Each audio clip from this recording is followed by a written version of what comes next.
Identidad, economía y estrategia, un nuevo relato para Ceuta y Melilla. De hecho, así se titula el último informe del Observatorio de las dos ciudades autónomas, que plantea ideas relevantes, interesantes, fundamentales para su desarrollo, que se aleja del pesimismo con el que se afrontan habitualmente las noticias que afectan a las dos ciudades autónomas. Queremos ahondar en ello, en sus circunstancias especiales, en alternativas que haya a futuro, en positivo, pero también en retos que existen y que están sobre la mesa. ¿Con quién lo hacemos? Con Carlos Echeverría, que es experto en seguridad y defensa y director del Observatorio de Ceuta y Melilla. Carlos, bienvenido, buenas tardes. Un placer, muy buenas tardes. Y con Susana Burgos, coautora del informe, periodista de muy larga trayectoria y además, pues maestra mía, entre otras personas. Uy. Así que, Susana, bienvenida, buenas tardes.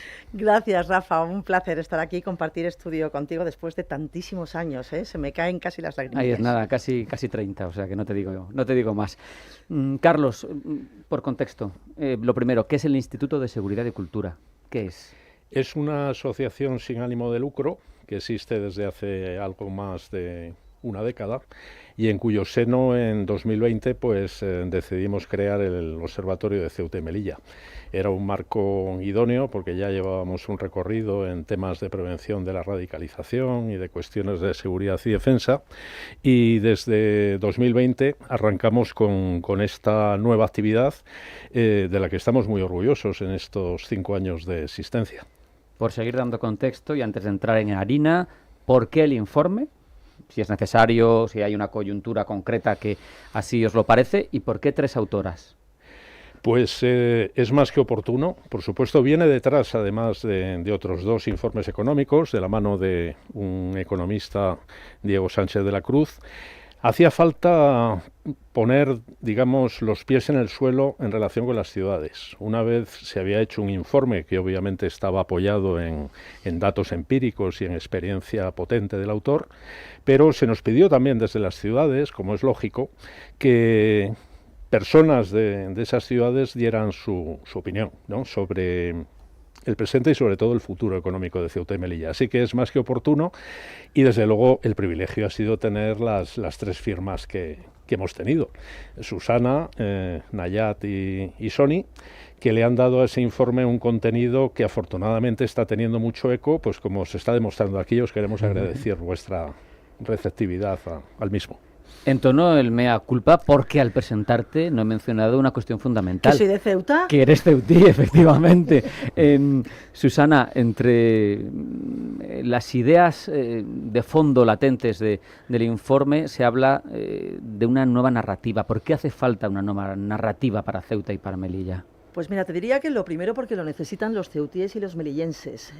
Piensa que la gran mayoría de las noticias que se publican sobre las 2 ciudades autónomas, las 2 ciudades españolas del norte de África, son noticias negativas, noticias que invitan a la incertidumbre.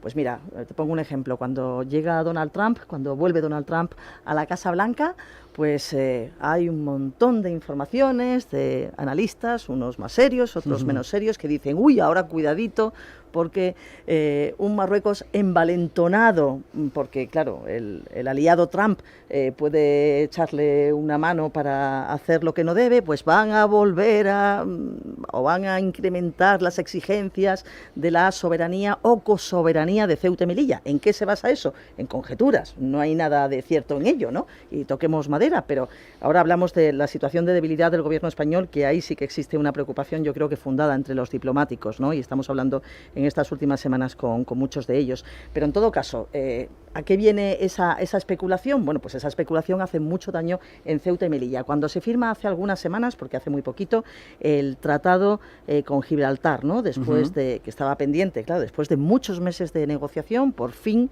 pues la Unión Europea y Reino Unido firman, España, por supuesto, un papel fundamental, cuál ha de ser el nuevo statu quo de Gibraltar y bueno, pues al final el resultado práctico va a ser que se acabe la verja, ¿no? Que se elimine la famosa verja del Peñón.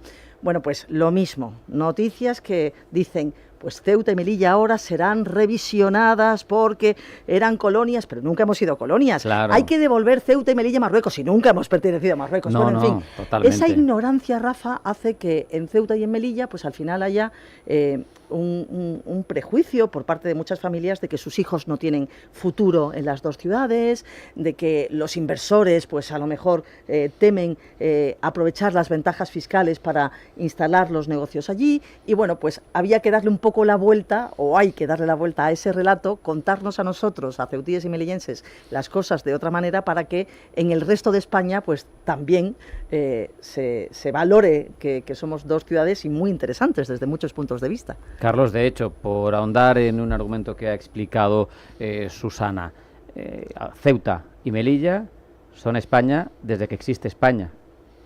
Siempre han sido de España. Efectivamente. En tanto en cuanto España ha sido una entidad nacional y nunca han sido marroquíes. Nunca. Por tanto, cualquier reivindicación, en este caso, es interesada. Pero, por otro lado, negar el conflicto con Marruecos es engañarnos a nosotros mismos, ¿no? De hecho, es el único peligro real consignado como tal dentro de la estrategia de seguridad nacional que establece el gobierno. O sea, no se habla de enemigos, pero se habla de un peligro y el único peligro es Marruecos. Sin duda, es una vecindad llena de desafíos y por supuesto la reclamación territorial en términos de desafío y de planteamiento inamistoso pues debería de estar probablemente en primer lugar. Luego hay, históricamente lo hemos visto, toda una serie de realidades que en términos de vecindad pues plantean esos desafíos y que obligarían a tener una vecindad sana, es decir, esa vecindad desde el Observatorio de Ceuta y Melilla no abominamos de ella, sino lo que queremos es que sea una vecindad madura y que aparte de la vecindad hay más mundo, y eso lamentablemente no se había descubierto hasta que en cierta medida Marruecos nos ayudó a ello, cerrando la aduana de Melilla, cerrando las fronteras, actuando cada vez de una forma más inamistosa, pues quieras que no, hay que espabilar, ¿no? Si se permite la expresión. Y esa vecindad, por tanto, es compleja, lo va a seguir siendo, pero debería de tener por parte española, tanto del Estado como de la ciudadanía, una actitud muy clara en cuanto a saber cuáles son nuestros intereses, qué desafía o pone en peligro a esos intereses y, por tanto, qué estrategia tenemos que elaborar para que todo ello permita a España plantearse esa vecindad en términos de respeto por parte del vecino, de madurez y de beneficio mutuo. Para entender el potencial que tiene una ciudad como Ceuta, una ciudad como Melilla, hay que entender cómo es su economía, las peculiaridades que tiene. No tienen, por ejemplo, IVA, tienen ciertas rebajas o diferencias en el IRPF. Deducciones y bonificaciones importantísimas, claro, en IRPF y en sociedades. Pero da la sensación, leyéndote además, que es poco ambicioso, ¿no? Que esa estrategia, por ejemplo, de la zona económica especial podría tener mucho recorrido. Falta sensibilidad y falta imaginación, hasta podríamos decir, para dotar a Ceuta y Melilla con sus peculiaridades de herramientas para que saquen todo su potencial. Fíjate, yo no te diría que falta imaginación, lo que falta es pedagogía. Es que lo que falta es que se sepa aquí en Madrid y en todas las ciudades españolas y en el resto de Europa, que se sepa que una empresa que se instale en Ceuta o en Melilla es que paga un 60% menos del impuesto de sociedades, eso para empezar a hablar. En el caso del IRPF, el impuesto sobre la renta de las personas físicas, es el 50% el descuento. Si hablamos así, una cosa, si nos ponemos un poquito más rigurosos, sabemos que bonificaciones y deducciones técnicamente no es lo mismo, ¿no? Pero para entendernos, ¿no? Sí, para sí. que las personas que están escuchando ahora mismo Intereconomía sean conscientes de que, claro, como están haciendo ya algunas empresas, mira, por ejemplo, en el sector del juego, han descubierto que estas ventajas, este régimen fiscal especial está ahí para aprovecharlo, ¿no? Lo del IVA que decías es también importante, que no se me pase. Claro, no tenemos IVA en Ceuta, en Ceuta y Melilla, lo que rige es el IPSI, que es el impuesto sobre la producción, servicios e importación. Y también es muy ventajoso respecto al impuesto sobre el valor añadido que grava todos nuestros productos, ¿no? Y que grava nuestro consumo cotidiano. Hay empresas, te digo, que cuando se han dado cuenta de esto, han dicho, bueno, pues me voy para allá, instalo mi sede allí, y en el sector del juego online, por ejemplo, aparte de que se están generando varios miles ya de puestos de trabajo, bueno, pues es que prácticamente más de la mitad ya, el 60%, según los últimos datos, en Ceuta, en Melilla no me lo sé, no tengo las cifras actualizadas, pero prácticamente el 60% de ese sector ya está en Ceuta y en Melilla. ¿Y por qué el juego? Porque nosotros tenemos especial querencia al juego, no, es que son empresas internacionales. Claro. Y cualquier empresa digital, sobre todo, pues fíjate qué facilidad tan estupenda, que como no se conoce, pues no se aprovecha. Yo, fíjate, en mi parte del informe distingo tres subcapítulos, ¿no? Que es lo que no se conoce no se ama, no se defiende, no se quiere, en el sentido de que somos las grandes desconocidas en la península. Luego, lo que no se sabe no se aprovecha, en relación a esto que estamos hablando del régimen fiscal especial, y lo que no se cambia no se mejora, ¿no? Claro. Y lo que no se cambia, no se mejora, tiene mucho que ver también con esas relaciones con Marruecos a las que se refería antes el profesor Echeverría, porque, claro, ha habido mucha dependencia histórica del norte de Marruecos por parte de Ceuta y Melilla. Mi padre, que era empresario, Rafa, tú lo sabes, hacía grandes negocios importantes con la región del norte de Marruecos, como tantísimos pequeños empresarios de mi ciudad y de la hermana Melilla, ¿no? Pero eso se acabó, esos tiempos se acabaron, porque Marruecos no es un socio confiable. Por mucho que diga el señor Álvarez, el ministro de Exteriores, que las relaciones son excelentes, pues no sabemos en qué se basa esa excelencia, porque es una faena detrás de otra, por no decir una palabra más gruesa, ¿no? Ahora mismo, hace unos días, pues se ha cerrado unilateralmente la aduana de Melilla primero, la de Ceuta después, sin dar explicaciones, ¿eh? La explicación oficiosa es que para favorecer o para no perjudicar la operación Paso del Estrecho, la operación Maraba, que dicen ellos, de todos los años, y no encontramos la relación. ¿Cuál es la...? Y luego, claro, ya si... Elementos de presión... Si encima pensamos, claro, bueno, es pues porque ellos mandan directamente, ¿no? Entonces es indignante, claro, escuchar al gobierno de España decir que las relaciones son magníficas. No, hombre, no son relaciones magníficas. Y ya, si cogemos la prensa marroquí, que yo tengo desde hace mucho tiempo la buena o la mala costumbre de leer los diarios del otro lado de las fronteras. Iba a decir, iba a decir del otro lado del estrecho, no, Ceuta también está al otro lado del estrecho, pero yo ahora hablo con perspectiva de ceutí en Madrid desde hace más de 3 décadas, ¿no? Y cuando miro los diarios marroquíes, bueno, pues la beligerancia es extrema a la hora de referirse a Ceuta y Melilla. Las ciudades ocupadas es lo más cariñoso que pueden decir, ¿no?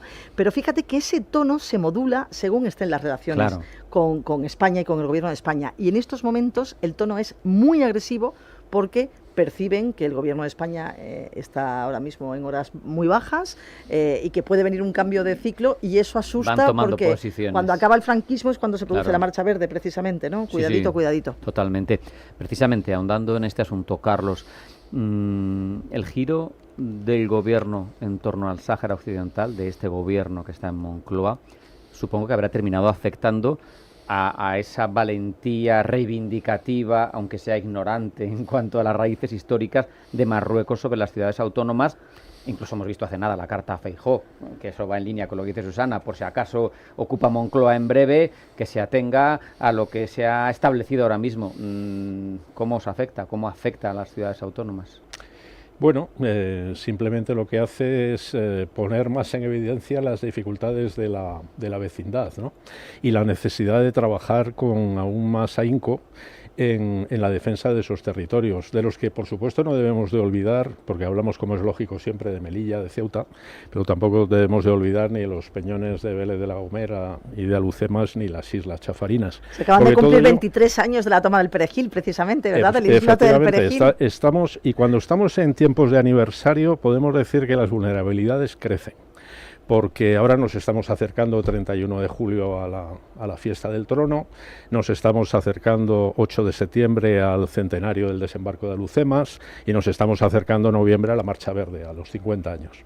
Eso siempre Marruecos lo lee a su favor.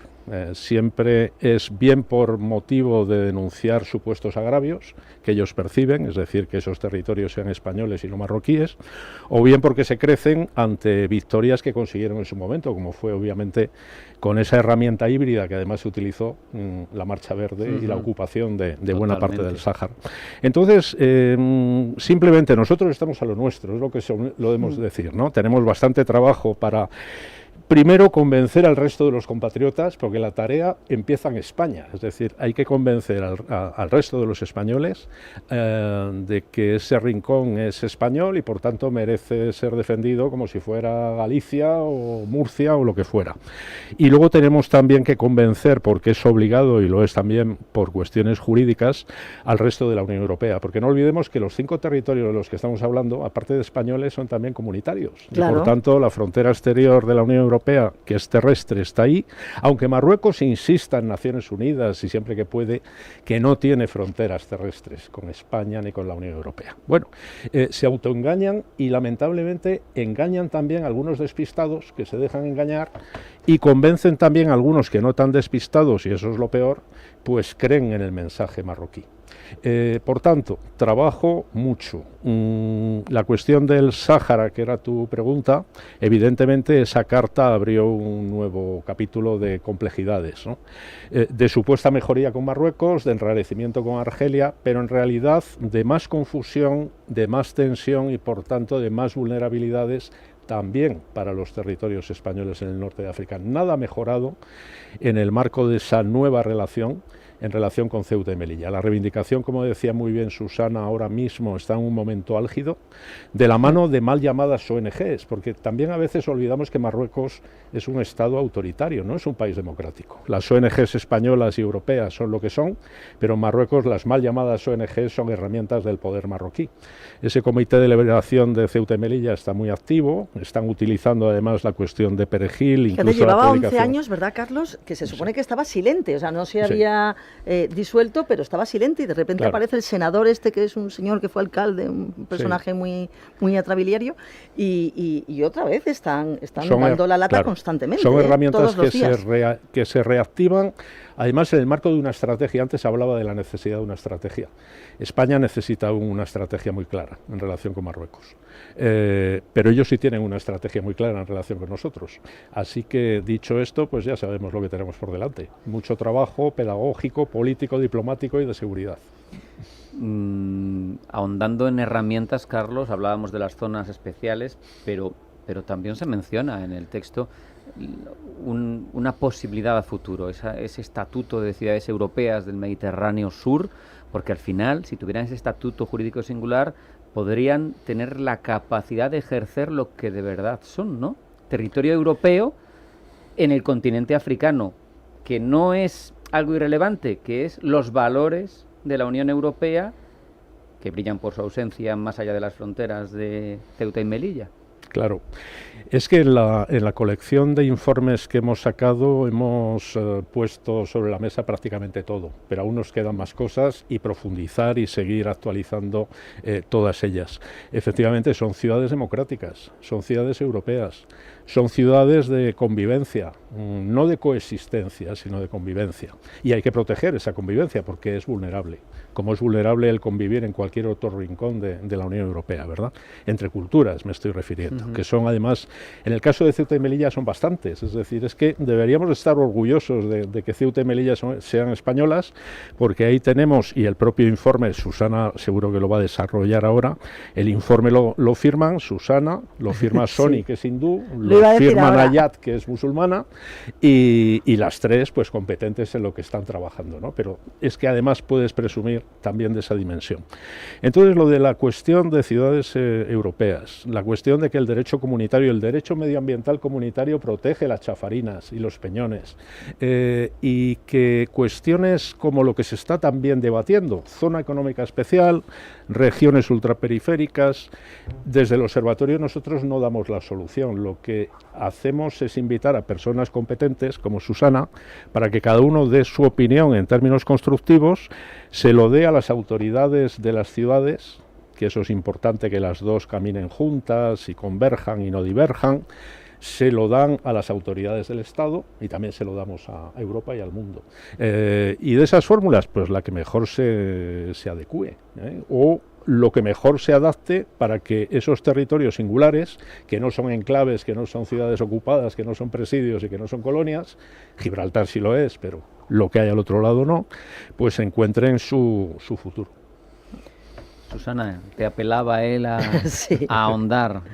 Al ejemplo de convivencia, claro. Es que ahora que hablamos tanto de inmigración, fíjate cómo estamos, ¿no? A vueltas con el tema de Torre Pacheco y la preocupación en otros puntos de España, pero ahora mismo está muy caliente el asunto de esa localidad de Murcia, ¿no? Claro, en Ceuta y en Melilla convivimos 4 culturas desde hace siglos y nos llevamos francamente bien. Y tenemos un problema añadido con los menores no inmigrantes. Ahora mismo la sobrecapacidad del CETI, del Centro de Estancia Temporal de Inmigrantes en Ceuta, está 400%. Madre mía. Está desbordado en el 400%, que es una locura. Y bueno, pero esto no pasa esporádicamente, pasa mucho, ¿no? Por eso es tan importante el tema cuando se habla. Yo nunca digo reparto de inmigrantes porque las personas no se reparten como los paquetes, ¿no? Yo hablo de distribución de los inmigrantes, ¿no? Pero fíjate que con ese problema añadido de tener allí pues a una serie de chavales sin oficio ni beneficio que no saben si van a seguir en Ceuta o van a ir a cualquier otro lugar de la península y que, claro, pues la delincuencia es un riesgo bastante cierto, pues fíjate que no hay problemas en Ceuta y Melilla, son 2 ciudades seguras. O sea, yo la última vez que estuve hace unos meses en Ceuta, vamos, en ningún momento me planteé que fuera una ciudad donde tengo que sujetarme el bolso con más fuerza que en Madrid. Te diría que todo lo contrario, ¿no?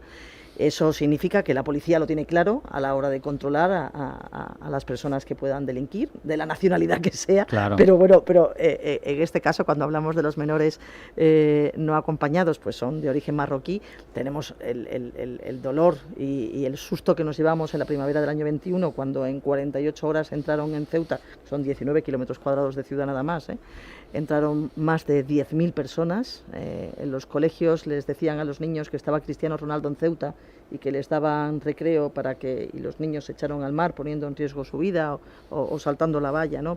En fin, un auténtico disparate, ¿no? Pero te digo que con eso y con todo, y es un asunto que se tiene que tomar muy en serio, el de la inmigración, no solamente España, sino toda la Unión Europea. No vamos a hablar ahora de inmigración porque nos iríamos de la cuestión que nos ocupa, pero la convivencia en Ceuta y en Melilla es absoluta y total. Nos llevamos bien con los españoles de origen marroquí, con los marroquíes que vienen a trabajar a Ceuta todos los días y a Melilla. Nos llevamos fenomenal con la comunidad hindú, con la comunidad judía, que también son estupendos. En fin, eso quiere decir que nuestro modelo es un modelo que sirve para aplicarse en otros lugares de la Unión Europea, sin duda. Susana, te pido brevedad porque nos quedan 4 minutos, pero la parte económica, fundamental, sí, que sean pujantes, fundamental que el turismo, que tiene un peso, pero que lo tenga más, que es... Y fundamental también cuestiones como el ángulo, aprovechar esa posibilidad de hub de innovación, de digitalización, ¿no? El hub tecnológico, yo creo que eso ya empieza... Antes era una entelequia y empieza a ser una realidad ya, ya se habla cada vez de manera más abierta de proyectos para la economía digital pues muy provechosos para las empresas que se instalen en Ceuta y en Melilla y lógicamente para las dos ciudades, ¿no? Pero fíjate que el turismo, por ejemplo, está por explotar en muchos sentidos. Necesitamos que cueste menos ir a Ceuta y a Melilla, necesitamos que sea más barato. En Melilla tienen aeropuerto, en Ceuta no, vamos en helicóptero cuando queremos volar, si no podemos ir pues, en tren y luego cogemos un barco desde Algeciras y estas cosas, pero el helicóptero, que es un viaje comodísimo y además es un atractivo turístico, porque llama mucho la atención. Tienes ya la experiencia. Nunca se ha montado en un helicóptero, yo lo he hecho muchas veces y Carlos también, pero no todo el mundo se ha montado en un helicóptero que va bordeando la costa y es una preciosidad y bueno, es un viaje muy agradable. Bueno, pues sigue siendo caro y sigue siendo para los residentes, sí es asequible, pero para quienes no somos residentes en Ceuta y en Melilla, yo lo fui hace muchos años, pero obviamente ya no, porque llevo mucho tiempo viviendo en Madrid, pues sigue siendo muy caro, ¿no? Entonces necesitamos eso para impulsar el turismo, necesitamos que se conozcan las ventajas fiscales que decíamos, que se conozca nuestro legado arqueológico e histórico. Necesitamos que se sepa que tenemos en Ceuta uno de los mejores fondos marinos del mundo, y vienen submarinistas de todas partes, y esa economía azul también tenemos que explotarla. En fin, que hay mucho por hacer, se están haciendo cosas bien, pero hay que apretar el acelerador. Te dejo, Carlos, que concluyas tú, porque te pido para el observatorio de Ceuta y Melilla, ¿quién tiene que responder? Quiero decir, supongo que me vas a decir que todas las instancias. No hemos hablado de Andalucía, no nos ha dado tiempo, pero Andalucía supongo que tendrá que hacerse un eco por una pura cuestión de proximidad geográfica. Moncloa, desde luego, Bruselas, pero ¿qué esperáis, qué pedís, dónde queréis que resuene la respuesta a vuestras demandas? Pues en todos los sitios que has citado de forma simultánea. No hay una escala, digamos, porque en Bruselas ya hemos llamado a la puerta en su momento, en Bruselas obviamente se enteran de lo que hacemos, pero tiene que ser simultáneo, es decir, no es una cuestión de que empecemos por Málaga y a través de Málaga por Andalucía, que ya hay herramientas jurídicas y herramientas hay entre las ciudades entre sí, con Málaga, con Andalucía, el Estado, el plan estratégico, Bruselas, es todo a la vez. Y es ambicioso, pero a la vez es realista, porque no estamos en momentos en los que podamos perder el tiempo. Se ha perdido demasiado tiempo con esa obsesión por la economía de frontera y se ha dejado al margen todo lo demás. Bueno, pues recuperar el tiempo perdido no es un mensaje iluso, es ilusionante y es una obligación y un compromiso. Además es que además la ventaja que tienen estos territorios, que lo acaba de decir Susana, para temas como la energía, como la economía digital, pensemos en Facebook, que anda buscando escenarios con gente joven, muy implicada en las herramientas que hoy en día se usan. Bueno, pues eso lo tienes en Ceuta y Melilla, tienes convivencia, tienes ventana de oportunidad, y todo eso es lo que bien vendido, que es lo que tratamos de hacer, pero encontrando receptividad, que es lo que seguimos buscando, la vamos encontrando, pero aún es insuficiente, pues nos podrá llevar a un escenario más benigno que el que tenemos hoy sobre la mesa. Ojalá sea así, en el intento de hacer la pedagogía necesaria para evitar esas ausencias de conocimiento que nos lastran, pues tenemos esta identidad, economía y estrategia, un nuevo relato para Ceuta y Melilla del Observatorio de Ceuta y Melilla. Carlos, Susana, ha sido un placer hablar con vosotros, mucha suerte, porque será suerte para todos nosotros, para ceutíes, melillenses y españoles y europeos en general. Un abrazo y hasta la próxima. Un abrazo fuerte y muchas gracias. Un placer. No hay tiempo para más, eso ha sido todo. Hasta aquí hemos llegado en esta edición de Pulso Geopolítico. Sean felices y acudan fieles a su cita con nosotros en nuestra próxima edición. Hasta aquí Pulso Geopolítico.